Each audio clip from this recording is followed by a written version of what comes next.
زوجاته 11 فيما رووه واشتهر خديجة فسودة عائشة فحفصة وزينب ورملة ميمونة صفية وهند أما التالية زوجته جويرية بنت خزيمة زينب وبنت جحش زينب أولاده ف7 بناته 4 فزينب بالأول وأم كلثوم تلي رقية وبعدها فاطمة ختامها أما الذكور إنهم فقاسم أولهم وعبد الله الطاهر مع إبراهيم أذكر.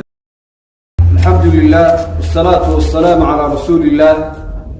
وعلى آله وصحبه وسلم تسليما كثيرا إلى يوم الدين. أما بعد،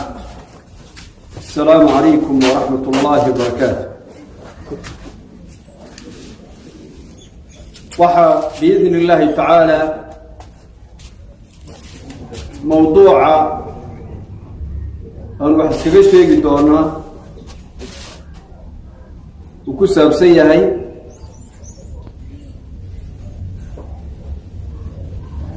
التحذير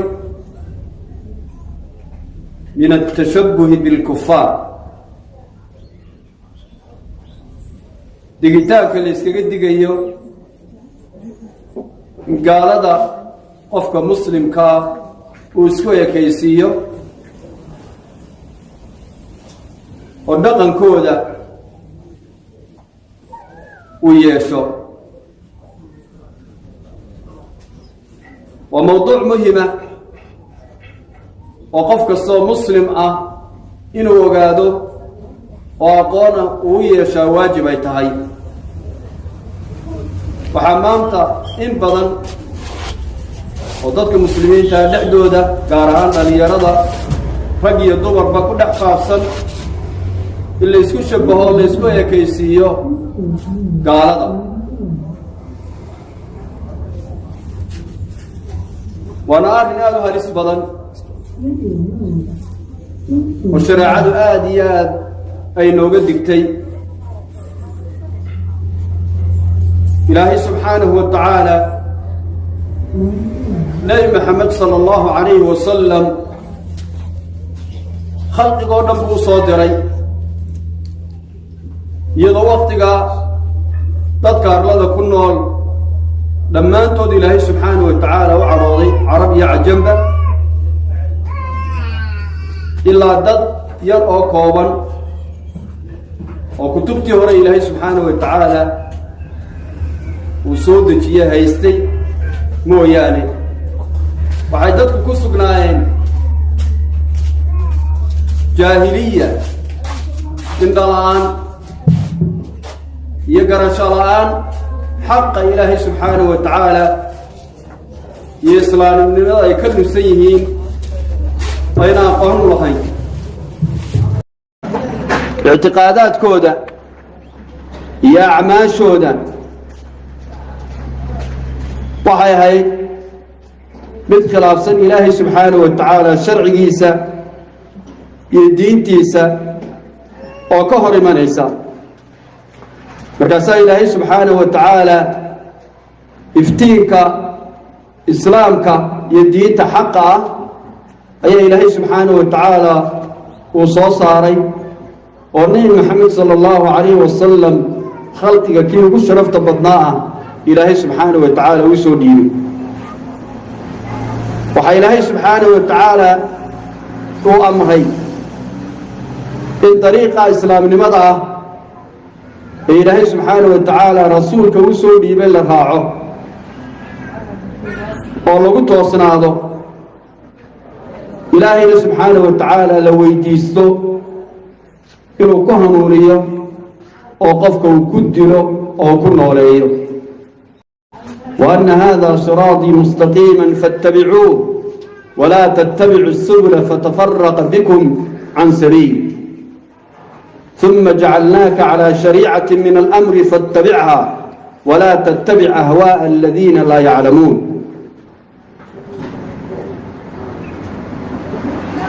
إلهي سبحانه وتعالى إلا ويديسو أيونا أمره كنت عيسنه طريقة توصل إلهي سبحانه وتعالى إنه نقوها نوريه وينقهقوا أقونهان يدقنهان اهدنا الصراط المستقيم صراط الذين أنعمت عليهم غير المغضوب عليهم ولا الضالين إن الله سبحانه وتعالى ويديسنو صلاة كستا أو نتكنينو إن طريقة توصل إسلام لماذا وحق العلم الله يشاء الله عمل فضل الله توصل هذا إلهي سبحانه وتعالى ونوها نوريه كذا إلهي وحي نوشا عدة كدانينو هرمود كي نوضوها طريقة توصلها عتاكيس وأقوى إلهي سبحانه وتعالى والنعمه وأنبياء يرسوشا يصديقين يشهدون يصالحين يدك ونكسنا صراط الذين أنعمت عليهم مركز إلهي سبحانه وتعالى وحمركز نوشا طريقة ضدك هنوصا أي قادين وأجدك توصا عند قرب مرتين إن إلهي سبحانه وتعالى ويدي سنون ونقل يحيي ونقفوه وأكو إلهي سبحانه وتعالى وعروضي ويهود يكو مركز حوالي الوصن والنصارى عند مركز طريقة توصل يجدك توصل قرب مرتين خلافتين هذا يكون خلافتين إن حقي مركز حوالي أي كعل الفلوى الديدين يكو قرنيا سيد يهود السمايين يا هديت إلى كوكر مرين أقوال علم الآن سيد النصارى إلا سبحانه وتعالى ويجي سنو يودوي كود مركز صحوي ونجدوه أورينا مرين إسلام نمداس ينور كإلهي سبحانه وتعالى وينسيه وحي إلهي سبحانه وتعالى وفري إنه نكدك سنانا ونقبصنه ونكسقناه إلا يجيردوا نوغي منيس يا أيها الذين آمنوا اتقوا الله حق تقاتي ولا تموتن إلا وأنتم مسلمون إلهي سبحانه وتعالى ضدك مؤمنين توابقوا إليه إلى عبصنا بإلهي سبحانه وتعالى كعبصنا طريقانا يكسقناذان عبصنا إلهي سبحانه وتعالى يسلم لماذا وجيردوا إنه إلا يكو إلهي سبحانه وتعالى رمية وإلهي سبحانه وتعالى تدس كل يبوه كارسمية وحرسولك صلى الله عليه وسلم لمن أحب أن يزحزح عن النار ويدخل الجنة فلتأتيه منيته وهو يؤمن بالله واليوم الآخر قفت شعال النار تلقفه بيت جنة للقريب قريده تماطه يسوي إلهي سبحانه وتعالى هم يسلم هي مالي تطبق سوى قف مؤمن وطبعا قريده تماطه تاسا كان يسير جنة للقريب ما تنا لقفه إلهي سبحانه وتعالى يا رسول كينا صلى الله عليه وسلم شرفت بضان مضن وحيين بدل مركز حواليه إنه عديين وإنه قديه طريقة مركز حواليه قارضة يهودي النصارى يعد وددو دمرتين إن وددو دا مركز لقب بيرو وحواليه لخلافه والله يسكي العالية مركز إلا يسكي كيسيو وحالينا أمرين خلافتان كودا إنه خلافنا وددو دا نكبرنا أو نسكي العالية إنه نسكي شبهنا ونسكي كيسيو قالدا لما أنتود خلافتان كمركز وحوي سيقود لأنه أمرين إنه قالدا مركز طريقه دا كبرنا ونخلافنا أم بحر نقطة وحيابا سيقارة لأنه شرعي قرية إنه نكبرنا أو نقارة مركزينا كوافقين انتو الواحد تماما يسا إن دينة الإسلام كمركز أي فرع يسوقف كمسلم كا إن طريقة الإسلام لماذا هو يسوق أو كسقنادو طريقة قارة مركز وحوي وكفو قادو كديرادو ونا إسكي العاليو إنه يسكو شبهو يسكو كيسيو وحاول تمامي دورنا وحكم الآيات كقرآن يا حديث رسولك صلى الله عليه وسلم كدقايا بينون ديد أي قالدا إلا يسكو كيسيو أو يسكو شبهو أو دقن كود الله يشو إلهي سبحانه وتعالى وحده ثم جعلناك على شريعة من الأمر فاتبعها ولا تتبع أهواء الذين لا يعلمون شريعة ينقصين النبي محمد إلهي سبحانه وتعالى وأمره شرعي قريي راع ولا تتبع أهواء الذين لا يعلمون هالراعي وهالدبقلي كوان حق قرنا هي وحي يجعله كوان حق قرنا هي قال الله وحي يجعله الراعي أي إلهي سبحانه وتعالى يقول نبي محمد واحد رعد إلهي سبحانه وتعالى ويقول شرعي قريي دينتيس waxa gaaladu jecelihiin waa waxay ku sugan yihiin oo ah muuqaalkooda markaas iyo dhaqamadooda in lagu raaco oo lagu waafaqana way jecelihiin laakiin ilaahay subxaanahu wa tacaala waa uu noo diidaya in waxay jecelihiin la raaco oo lagu waafaqo waxa ilaahay subxaanahu wa tacaala yidhi walaa takunuu kaladiina tafaraquu waاkhtalafuu min bacdi maa jaa'ahum albayinaat ha noqonina kuwii waxa weeye kala tegey اسخلافي انتي آيات كعبديين ما دكد كواسو كلها نقننا أي إلهي سبحانه وتعالى وليه سجود بإلهي سبحانه وتعالى هذا من ودي ديا إن قال هذا مركز حويا ملمد نقنه أو نيك مركز حويا شبهه وحي إلهي سبحانه وتعالى ويعلم يعني للذين آمنوا أن تخشع قلوبهم لذكر الله ولا يكونوا كالذين أوتوا الكتاب من قبل فطال عليهم الأمل فقست قلوبهم وكثير منهم فاسقون بالله سبحانه وتعالى ليه لأن مركز سحوية وصول دوان وإن مركز سحوية يعني الله فهبوني كل إله سبحانه وتعالى هم ليه لأن هاي من قلب قوله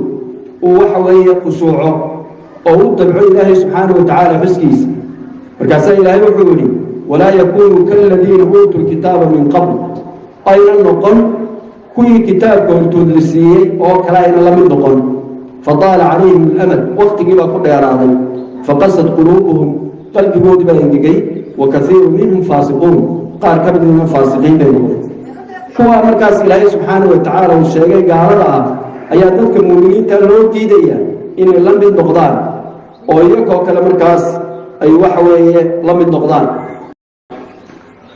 وحي الله سبحانه وتعالى يا أيها الذين آمنوا لا تقولوا راعنا وقولوا انظرنا واسمعوا وللكافرين عذاب أليم إلهي سبحانه وتعالى هذا كلام مؤمنين تابك سحوي هذا الله قال وحكم إن يكون راعانا يكون وافقان أي إلهي سبحانه وتعالى وديني وحلي يا أيها الذين آمنوا لا تقولوا راعنا ورننا وكلمة مركز مؤمنين تبكرنا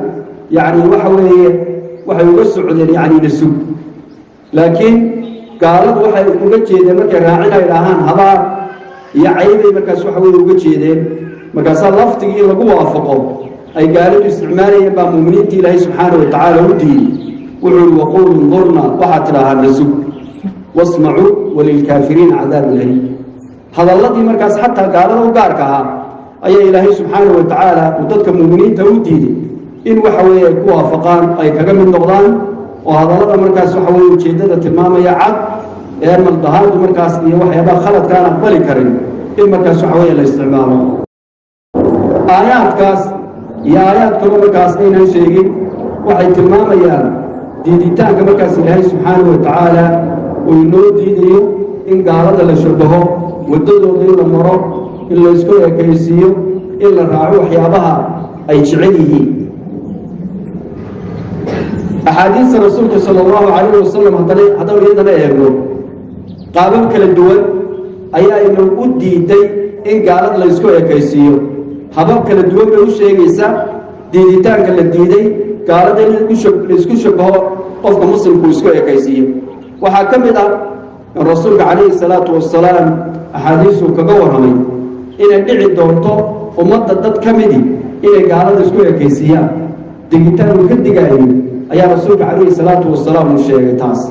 وحول لا تتبعون سنن من كان قبلكم حذو القدة بالقدة حتى لو دخلوا جحر ضب لدخلتموه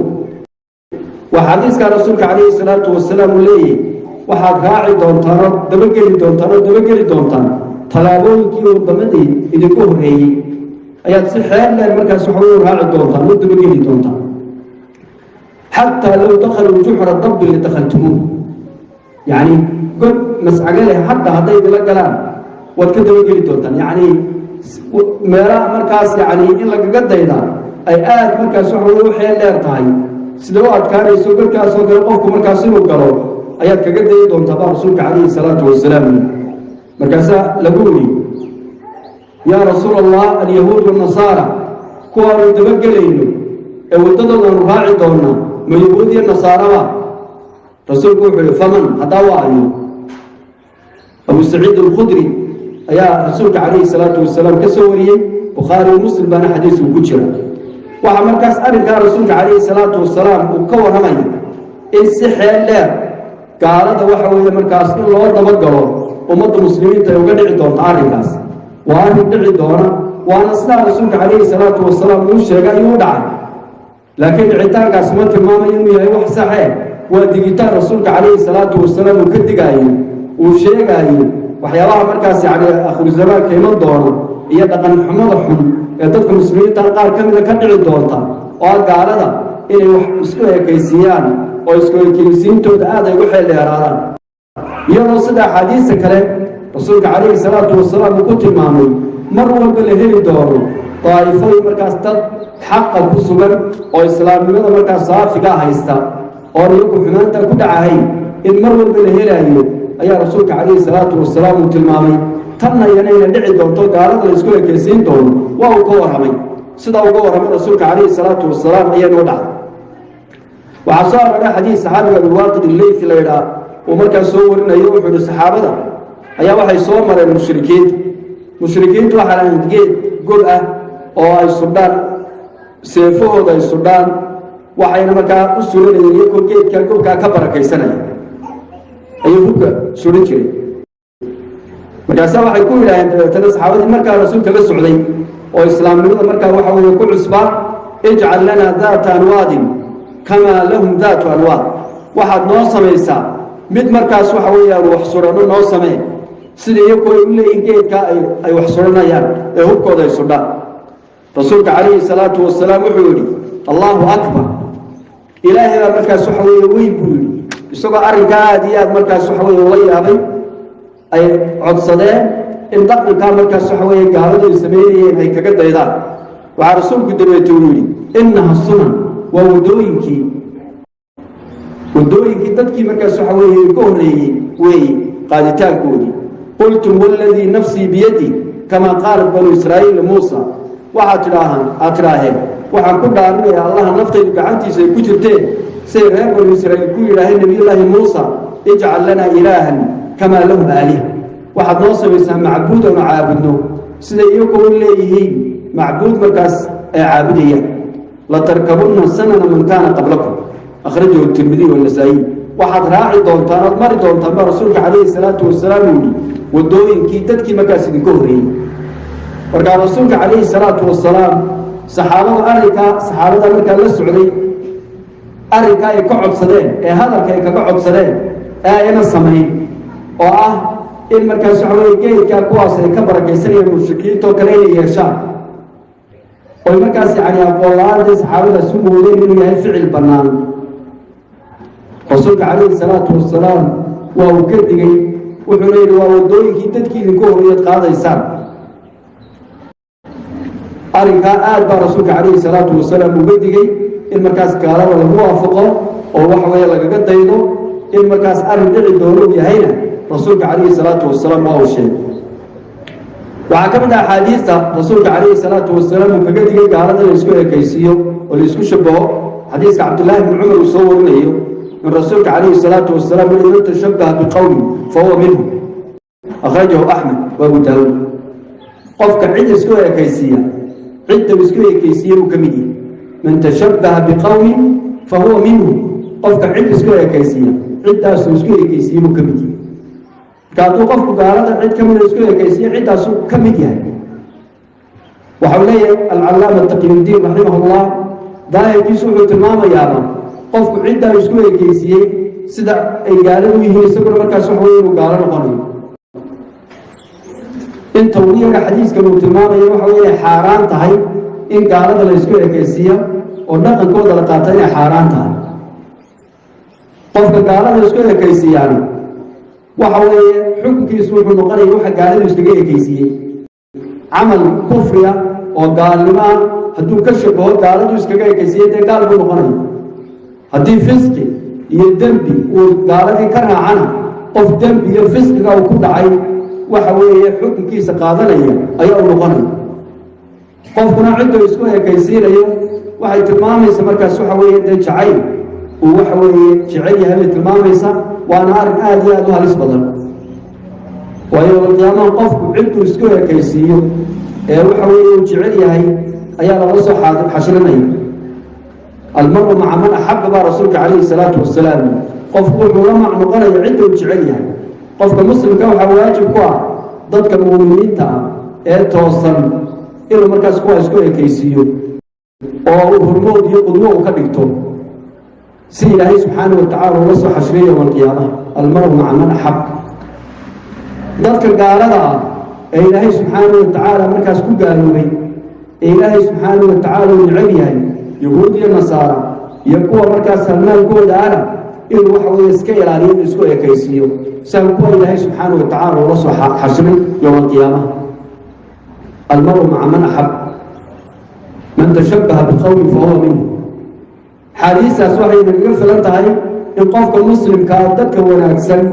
uu waxa weeye ku dadaalo inuu isku ekaysiiyo waddadooda markaas waxa weeye u qaado waxayna ka digaysa markaas dadka gaalada iyo dadka dhaqankoodu wuxuu yahay inuu iska ilaaliyo inuu isku shabaho oo uu isku ekaysiiyo waxaa waxyaabaha axaadiista qaarkood ku soo arooray arrimo laynoo diiday oo lagu cileeyey diiditaanka la diiday inay tahay gaalada markaas waxa weeye haddii lala yimaado la isku ekaysiinayo waxaa ka mid axaadiista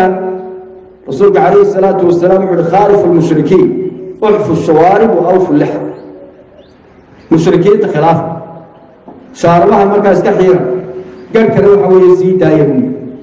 in shaarbaha raggu xiraan garhkana ay sii daayaan waxaa rasuulka calayhi salaatu wasalaam uu ku cileeyey khilaafitaan gaalada markaas waxa weeye la khilaafay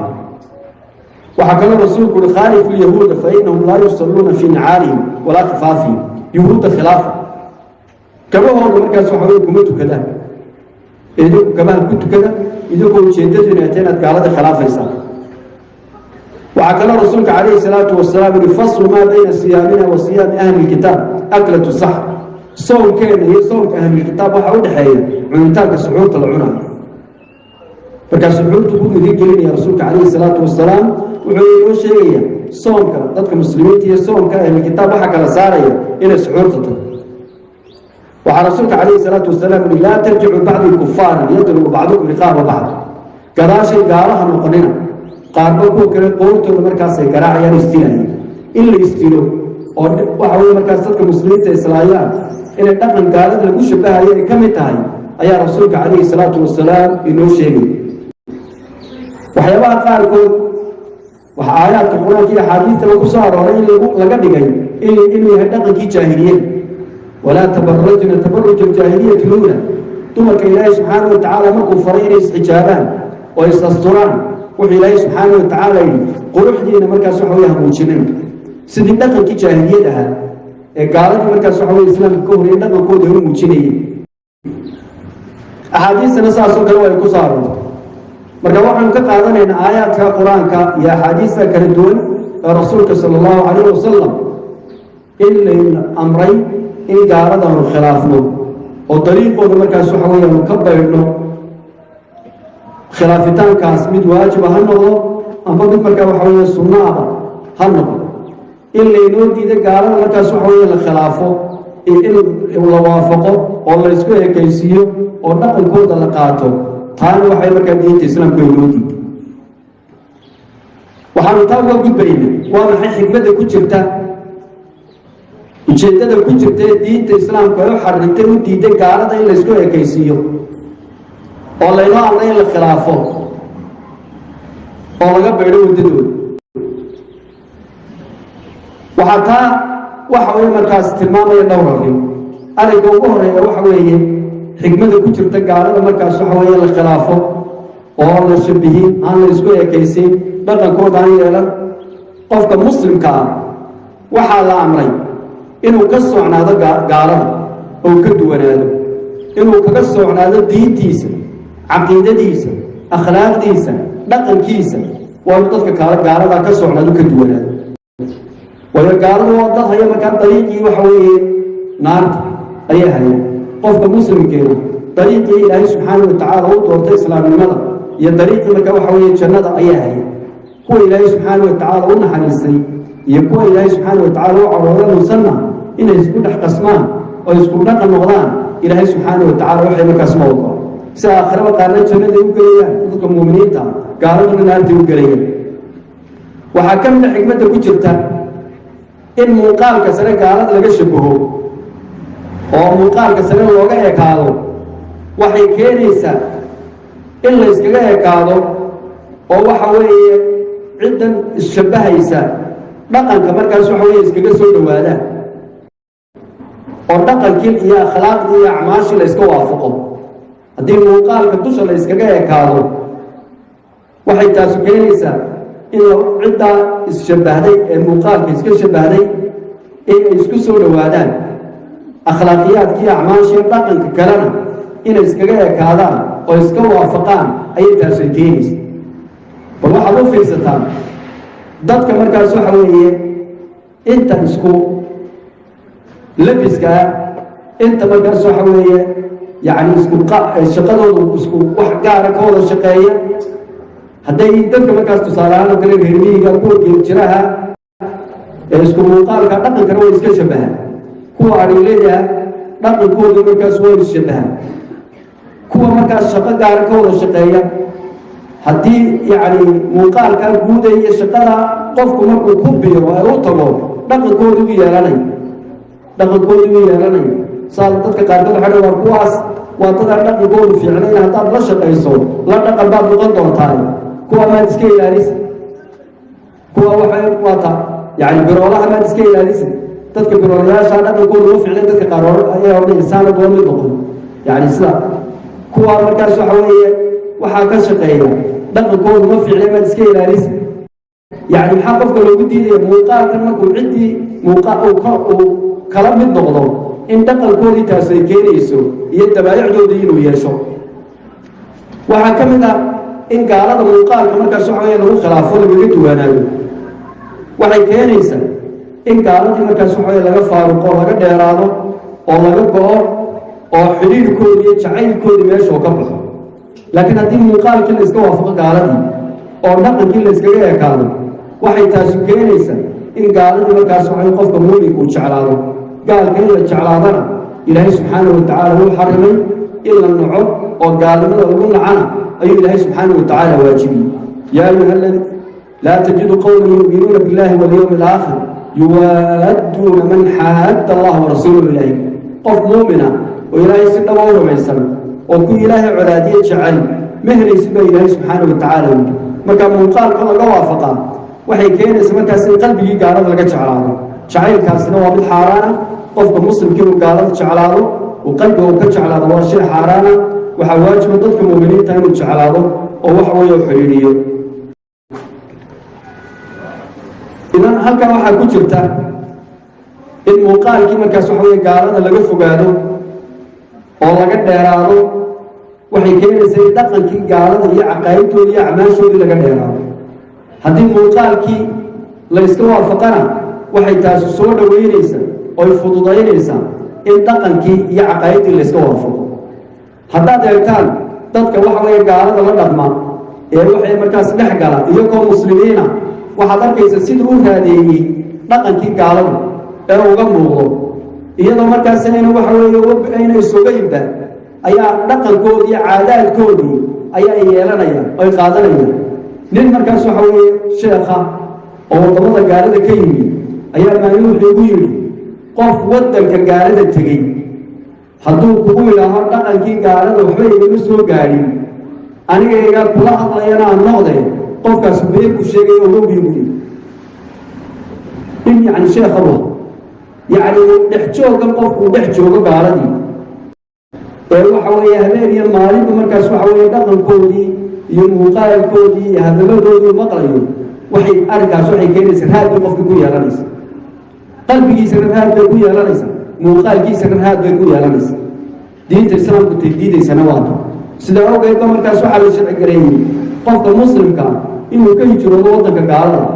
wala diido wadanka gaalada inuu qofka muslimku tago ilaa arin daruura iyo shuruud gaar ah adag isagoo tagaya mooyaan laakiin uu qofka wadanka gaalada iska tagay caruur baa markaas waxa uu ku dhalay waa iska joogaya shariicada islaamku waa inuu ogolayn oo ay markaas xaraam waayo qofka muslimka iyo qofka gaalka soo rasuulka kaleey salaatu wasalaam tilmaamay dadkooda markaas ismaarka yaani inuu ka fogaado ka dheeraado si waxa weeye dhaqankoodii iyo caadaadkoodii waxayna ugu soo duurin oo loo yeeray waxaan markaas tilmaamaynaa muuqaalada gaalada la isku ekaysiiyo ay leedahay wax ka mid dadka muslimiinta sida rasuulka kaleey salaatu wasalaam xadiis kala duwan uu sheegay in badan baa markaas yaani tashabbuhi gaalada iyo dhaqankii markaas waxa ay gaalada yeesho qofka muslimka ah markaas uu ka fogaado iska ilaaliyo in badan oo dhalinyarada ka mid ah dhaqamada gaalada waxay isku ekaysiiyaan waayo ko markaas shahwatu nafs naftoodu waxay jeceshahay shahwatu nafs naftoodu waxay jeceshahay ayaa dhaqanka gaalada oo ku tagsan yihiin ayuu iskaga ekaysiinay dhinaca dharka dhinaca markaas socodka dhinaca hadalka dhinaca waxay markaas xiirashada waxay kala duwan markaas ay gaalada iskaga ekaysiinay waana qof markaas islaamka cisadiisa iyo sharaftiisii ka muugan gaalada markaas waxay ku fagsan taasaa keenaysa qaarkood baa jira oo gaalada waxyaabaha ictiqaadaadka gaalnimada markaas waxa weeye kaga dhiga ayaa jira oo mooday wanaag waxyaabaha gaalada ku sugan iyo afkaartooda dhaqamadooda gaalada marka muuqaalada gaalada markaas waxa weeye laga shabahay wax ka mid ah ayuu bal tilmaami doonaa waxa ugu horeeya waxyaabaha laga waafaqay gaalada ictiqaad caqiidada maxaa soo gudagelaya shirkiga ilaahay subxaanahu wa tacaala cid aan in la caabudo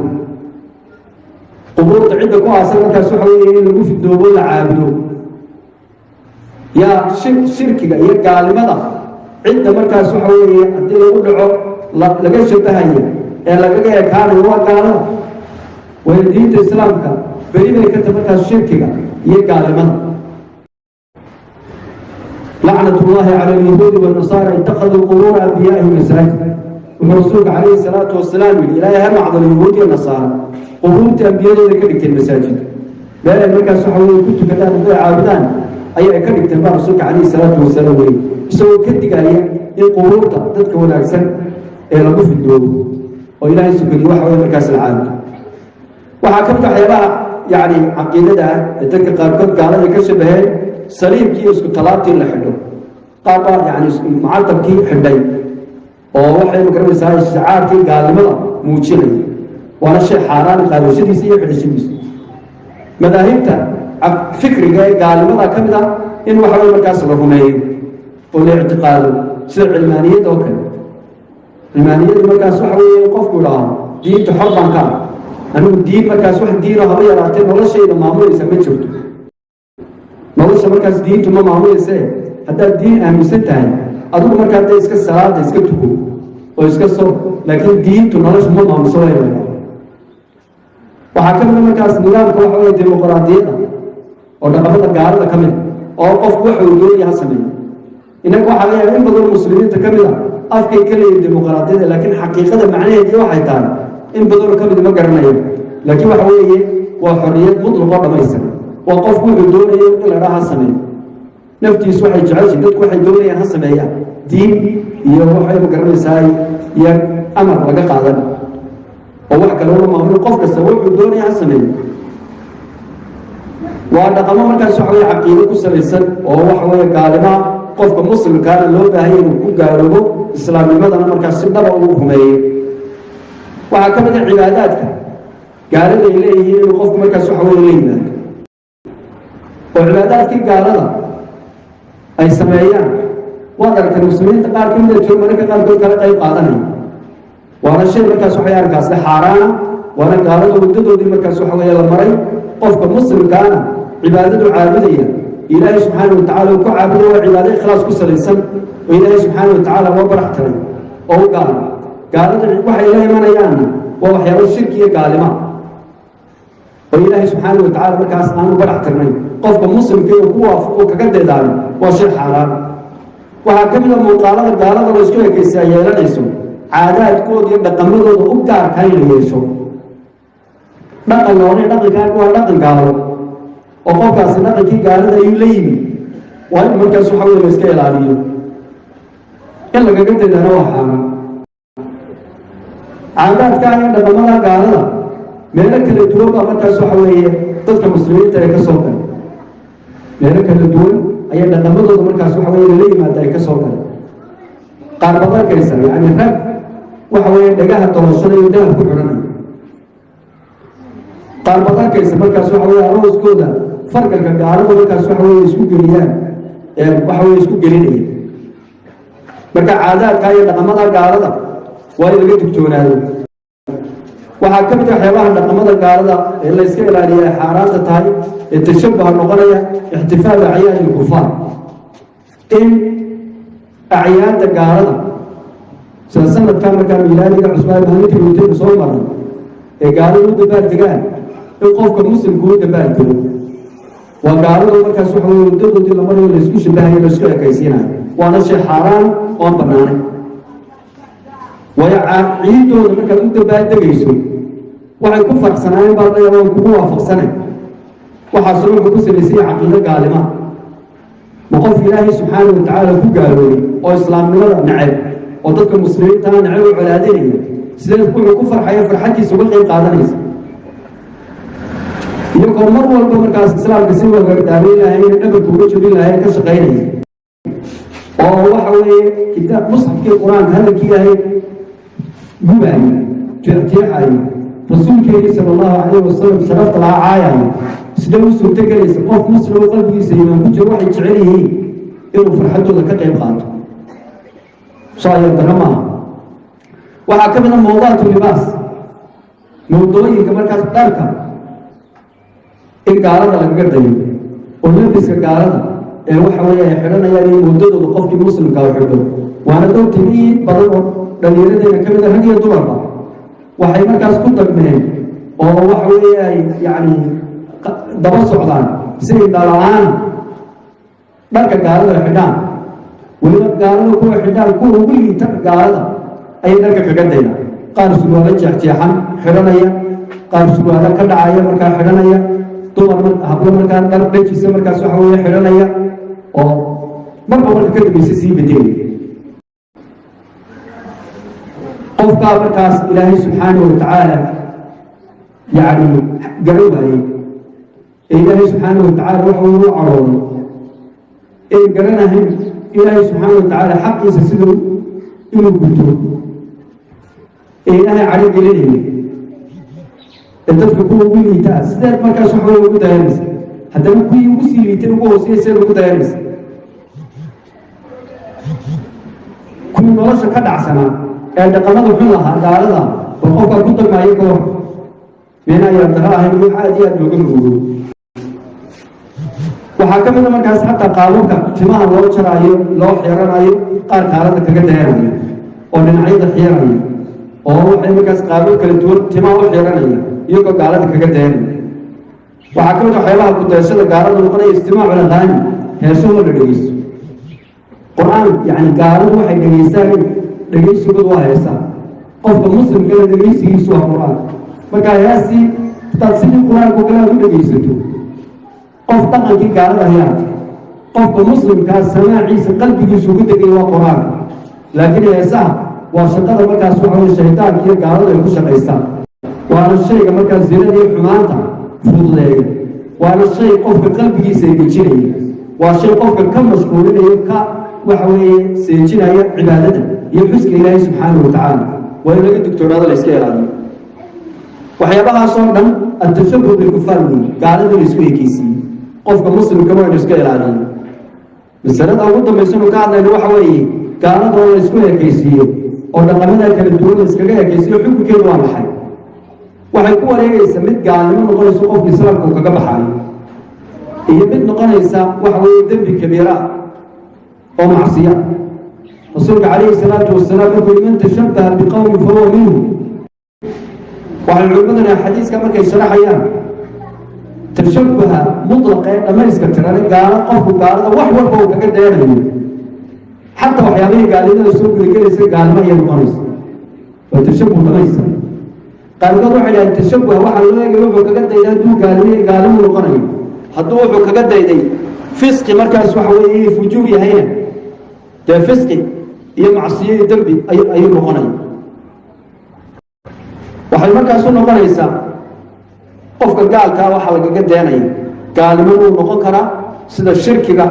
iyo waxyaabaha afkaarta gaalnimada ah ee Ilaahay subhanahu wa ta'ala yaani rumayntii rumayniye ka hor imanaysa rumayntii diinta islaamka rumayniye ka hor imanaysa waxyaabaha hadii laga deedo gaalnimo noqonaysa dambi fisqiya macsiya hadduu qofku ka raacana oo garanaya laakiin inuu dambaabay oo dhaqan qaado u qaatay والإسلام نمدي وخلافينا واحد نقول يسدد بمركز وحوية كبيرة من الكبائر قف فاسق أيوة نقوليا وحمركز وحوية تدارك نفتي نفتينا أنقول تدار ما يبيع إيه مركز إسلام نمدنا علم يا قول أو رؤيا لنا أو نبرنا أو نكون وصنعنا قال هذا دقن كود يكود يشد هذا المركز وحوية إلا سكيل أبيه اللي جبتونا بل يرتين إنما دي حبلان مركز يريه لقبلان وإن نقولهم بين دقن كإسلام وإن لا عدي عند قدوة قوة أي كنت هنا أيام في هرمود قوة إنه يهي رسولك صلى الله عليه وسلم لقد كان لكم في رسول الله أسوة حسنة عدة وقش رفت بدل وقم مضن أي الله سبحانه وتعالى وقوة رسولك صلى الله عليه وسلم يقول ما يسكترنا ورسول كان إلى أمر صلى الله عليه وسلم يقول هرمود كذا أو كنت هنا رسول كما كان سبحانه كتب من عدة وكنت هنا إنه دي waxa markaa saxaabadii sharafta lahaa الخلفاء الراشدون أبو بكر عثمان علي iyo waxa markaa sumahaadkii muuminiin عائشة بنت أبي بكر الصديق iyo umahaadkii kale markaa xaasaskii rasuulka sallallahu alayhi wasallam iyo saxaabiyaadkii kale waa in dhalinteena markaas aan barno dadka cidda mudan in lagu daydo ee siiradoodii iyo taariikhdoodii iyo dhaqankooda la barto وصحابة رسولك صلى الله عليه وسلم فقودي ودوم قودي وفضائش صحابة مركز الله شيء والله قشة كأيو تذكي هرمون كاية تابعين أرتدي مركز قلب يقول هذا تابعين صحابة الكحيل حتى نقل من ستحاب وحي مركز تابع التابعين والقرون المفضلة قرون رسولك عليه الصلاة والسلام صدق قالوا كنت المعمول إن خير الناس تذكي هو خير بدر قلب الصحابة قلب تابعين تقلب تابع التابعين kuwa way ku daashada hormoodka uga dhigay waa inuu markaas dadka wanaagsan ee ummadda muslimiinta soo maray culimadoodii iyo dadkooda wanaagsan ee saalixiinta ah oo barno laakiin maanta waxa ay tahay dad aan khulafaa al-arba'a qof aan garanahay oo gaaladana kuwa markaas dhaqan xumada ay ku deerayo iyo kuwa heesa iyo jilayaasha kala sheegaya iyo ciyaartoogooda mididu kala sheegay hormoodkii islaamka aan waxba ka garanahay قال بان نصبك رسولك صلى الله عليه وسلم يبتر سينتي سان قرنه قال هذا الله قرنه قولي حرجي ودكي مسلمين ترجو كل مسلم من مركز وحوي كي مين يا ترى مسؤوليه وين ايا صارن اباء يا مركز وحوي هويده يا معلمينته يا عيدك سعيدك مسؤوله ان عيد مركز قدوه نقونيس دليرada hormood ko in la baro oo loo sheego oo waxay markaas abtirsiintooda islaamnimada la baro abtirsiinta qofka muslimka ay cid hiigsanaya inay dadka muslimiinta tahay oo jeclaado xiriirkiisa oo siiyo oo rasuulka kaleey salaatu wassalaam dhaqankiisa oo yeesho gaaladana markaas waxa weeye ka go'o oo gaalimadooda loo nacayo ayaa markaas waxa weeye la doonaya taala faasiyo waxyaabaha marka tashabbuha gaalada xaaraanta culimada ka warramayaan ay sheegaan waxa kamid ah waxa weeye shay gaalada u gaar dhaqankooda oo marka qofku waxa la yimaado waxa loo leeyahay qofkaasi dhaqankii gaaladu leeyahay dhaqankii gaalada ayuu qofku la yimid shayga uu sameeyo marka la oranayo waxa soo dhaqan gaalo qofkaasi gaaladu isku ekaysiinay in gaalada kale iskaga ekaysiya shay xaraana ayaa markaas waxa weeye noqonaysa hatta qofku inuu qasdo inuu gaalada isku ekaysiyo hadduu gaalada u qastayo inuu isku ekaysiyo dambigu uu sii weynaanayo laakiin shayga hadduu dhaqan gaalada u gaaran yahay oo loo oranayo waa dhaqan gaalo waxaas waa dhar gaaladaa xidha gaaladaa sidaa markaas waxa weeye sameeya dhaqan muslim maaha in arrinkaa lala yimaado gaaladan waxa weeye lagaga dayda shay markaas waxa weeye xaaraana ayay noqonaysa shayga laakiin haddii waxa weeye markaas loo dhaqankani dhaqan gaala maaha waa dhaqankii muslimiinta wey ayaa dhaqan waxay markaas ugu yahay dhaqan markaas gaala maaha xaaraantaas ma aha waxa weeye markaas gaalada in lagaga daydo حتى أصل كيس هدوء هاي عادو أصل كيس مرك هورك قالة ذكرتني مرك قالة وقار كهاي حرام بنقوليسي لكن هذا الشيء وفافو أو فيلو بقى كي مركز سحوي مسلمين تحدث وكفافو بقى كي وحوي مركز قالة وكب حياة سبع المرة كل تمامين المركز سحوي تصالان وكله سوالك يعني إلا حدو أصل كيس سوالك قالة حدو جبتين من أصل كيس هوري لكن المسلمين تحدث وكفافو qaar baa waxay dhahaan in la xidho waxa weeye lama odhanaya tashabuhi gaalada ku jira inkastoo dhibaatooyin kale ay ku jiraan oo waxa weeye markaas hadduu cidhiidhiyo kale oo cawradii markaas waxa weeye dee uu ku dhigayo in markaas waxa weeye xaaraan xagga uu ka noqonayo dumarkana markaas hadday xidhaan iyagana xaaraan uu ka noqonayo oo raggii isku ekaysiinayaan uu noqonayo qofkana mar walba lagu wanaagsan yahay markaas inuu xidho ninka laakiin haddana qaar baa culimada halkaa mariyay marka dhaqankan gaalada ee loodhanaya waxaas waa xaaraan ودقن مركز أستانتي قالة يعني مركز مشروع تي قالة اللي خلافه ولقوه لي ماتوا لكن هذا واحد حرام وبيكون قريب مركز دقن قال سوى دقن كي قالة واحد كسر دقن كقالة اللي دقن كقالة اللي هو على قرني واحد برسول ما إلا ليه ماذا مركز واحد شيء حرام وقني وحيابها مركز صناعات كيف رسموه كذا قاطع وحيابها مركز فرسماء الدنيا إن قالة لا قبضته oo waxa weeye markaas horumarka laga qaato sida waxyaabaha kaga hormareen hub sameeyay kale ambaba diyaaradaha markaas sameeytoodo kale ambaba qalab kale markaas sameeytiisoo kale taa in gaalada laga qaatana tashabuhi xaaraanta gaalada ma bal waxyaabaha adduunyada horumarkiisa ee muslimiin gaaladuna horumarka adduunyada asalkiisa muslimiinta bay ka qaataan muslimiintu maanta haddii wax horumar adduunya ay ka qaataan waxa weeye markaas wax dhib ma laha تشبه قالنا ما هم كاسمنا قرية لكن وحيبها عاداتك يا عقائدك دقمنا قالنا مركز قدارك كاسوي كحارانتا قف مسلم كنا مركز يعني حمل الواجب إنه قالنا كسر عناده أو كتو وناده قف قالنا الدبردل فوق أو الدبص على مركز وحوي وينور نقول إلهي سبحانه وتعالى وحوي مركز وحنا يجي سنينا إن الإسلام نمد ونفاسيه أو وحوي مركز ونوحفتيه oo waxay markaas uu lagu dilo sharka markaas waxa weeye gaalada iyo dhaqamadooda Ilaahay subhanahu wa ta'ala uu naga badbaadiyo wallahu subhanahu wa ta'ala a'lam wa billahi tawfiq jazakumullahu khayran